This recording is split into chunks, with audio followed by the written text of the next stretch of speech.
नमस्कार, कसे आहात सगळे? आज मी घेऊन आलेली आहे कोळंबी आणि आपण बघणार आहोत कोळंबी रवा फ्राय. ठीक आहे, ह्यासाठी कोळंबी आहे. ही कोळंबी खूप मोठी आहे म्हणून मी मसाला छान लागावा आणि ही चवीलाही छान लागावी, छान शिजावी म्हणून मी ह्याचे 2 तुकडे केलेले आहेत. पण ह्याचे 2 तुकडे नाही केलेत आणि जर तुम्हाला मोठीच्या मोठी कोळंबी आवडत असेल तरी तुम्ही ठेवू शकता. तर आपण बघूया ह्याच्यात काय काय घालायचं ते. इथे घेतलेले आहे मी अर्धा चमचा हळद, 1 मोठा चमचा मालवणी मसाला आहे हा, आणि त्यानंतर तुमच्याकडे जर मालवणी मसाला नसेल तर तुम्ही गरम मसाला घातलात तरी चालेल. आणि ही लाल मिरची पावडर, तुमच्याकडे काश्मीरी मिरची पावडर असेल तर तुम्ही ती सुद्धा घालू शकता. 1 चमचा मीठ, लिंबू पिळूया. तुमच्याकडे जर लिंबू नसेल आणि आगळ असेल कोकमाचं तर ते सुद्धा घालू शकता, किंवा बरीच जण ह्याच्यात चिंचेचा कोळ सुद्धा वापरतात, तर चिंचेचा कोळ वापरला तरी चालेल. बेसिकली आपल्याला कोळंबीला आंबट लावायचंय जेणेकरून त्याची चव ही छान होते आणि ती स्टिफ होते, म्हणजे कडक होते बेसिकली. सो आपण हे सुद्धा घातलेलं आहे, लिंबू छान पिळून घेतलेलं आहे. आणि आता ह्याच्यात आपली शेवटची वस्तू घालूया, ती म्हणजे 1 चमचा आलं, लसूण आणि मिरची असं तिघांचं हे वाटण केलेलं आहे मी. तर हे घालूया आणि आता छानपैकी आपण ह्याला मिक्स करूया. ह्याच्यात ना मी कोळंबीचे डोकं सुद्धा घेतलेलं आहे. तर कोळंबीचं डोकं सकट ही कोळंबी तळता येते, पण मी ही कालवणाला वापरणार आहे, बेसिकली कालवणाच्या मसाल्यात वापरणार आहे. किंवा तुम्हाला बऱ्याच जणांना माहिती असेल की ह्या कोळंबीच्या नुसत्या डोक्याचा पोळा सुद्धा करतात चण्याच्या पिठात घालून. चण्याचं पीठ घ्यायचं, त्याच्यात आलं, लसूण, मिरची पावडर, हळद, मीठ असं सगळं घालायचं.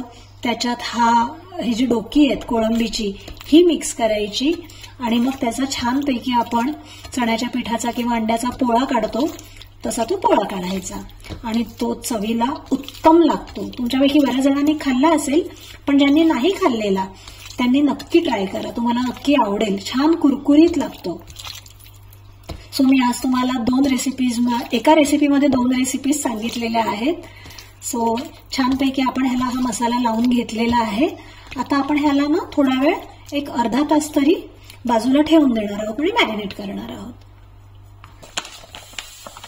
सगळ्या कोळंबीला पुरेल एवढा रवा घ्यायचा. या कोटिंग मध्ये आता आपण घालणार आहोत थोडंसं मीठ आणि थोडंसं लाल तिखट. याने ना कोटिंगला चांगली चव येते आणि मीठ लागतं बेसिकली. आता हे छानपैकी आपण मिक्स करून घेतलेलं आहे. आता एक एक करून कोळंबी घ्यायची आणि व्यवस्थित त्या रव्यामध्ये घोळवून घ्यायची.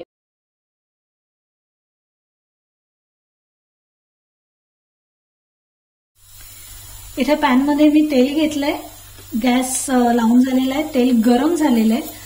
आता मी ह्याच्यात थोडीशी कढीपत्ता घातला आणि आता आपण लावून घेऊया कोळंबी. सगळी कोळंबी आधी आपण रव्यामध्ये घोळवून घेतली जेणेकरून नंतर आपल्याला ती पटापट तेलावरती लावता येते आणि मग ती एका वेळेला सगळी शिजते. इथे कोळंबीवर मी अर्धवट उघडं असं झाकण ठेवलेलं आहे जेणेकरून कोळंबीला पाणी सुटणार नाही, पण कोळंबी लवकर शिजेल. एक 4 ते 5 मिनिटं झालेली आहेत आणि आता आपण चेक करणार आहोत की आपली कोळंबी झाली आहे का ते.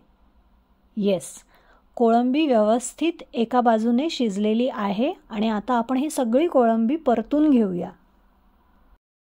आता इथे माझा पॅन, मगाशी बघितलं होतं तुम्ही की फार कमी तेल घेतलं होतं, पण त्या तेलामध्ये एक बाजू पूर्ण झालेली आहे.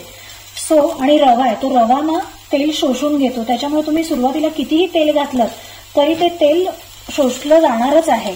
त्याच्यामुळे आता ही बाजू पूर्ण आपण परतून घेतलेली आहे आणि पॅन पूर्ण कोरडा झालेला आहे. सो मी आता वरून थोडंसं तेल सोडते जेणेकरून दुसरी बाजू सुद्धा व्यवस्थित शिजली जाईल. संपूर्ण घरात कोळंबीचा इतका सुंदर सुगंध येतोय काय सांगू। परतल्यावर 2 ते 3 मिनिटातच आपली दुसरी बाजू सुद्धा झालेली आहे। कोळंबी तयार झाली की गरम असतानाच ती टिश्यू पेपरवर काढून घ्यायची, म्हणजे त्याच्या बाहेरच्या भागाला जे काही एक्सेस ऑइल लागलेलं आहे ते टिश्यू पेपरने शोषलं जातं। या कोळंबीला ना कुठल्याही डीपची गरज नाहीये, ही डायरेक्ट अशीच खाल्लेली उत्तम। नुसता लिंबू पिळायचा, कोथिंबीर टाकलेली आहे आणि ही खायला तयार आहे। पण अगदी जर तुम्हाला वाटलं तर कोथिंबीर पुदिन्याची चटणी किंवा सॉस याला लावून तुम्ही खाऊ शकता। हा स्टार्टर म्हणून अतिशय बेस्ट आयटम आहे। नक्की ट्राय करा आणि व्हिडिओ कसा वाटला ते मला सांगा।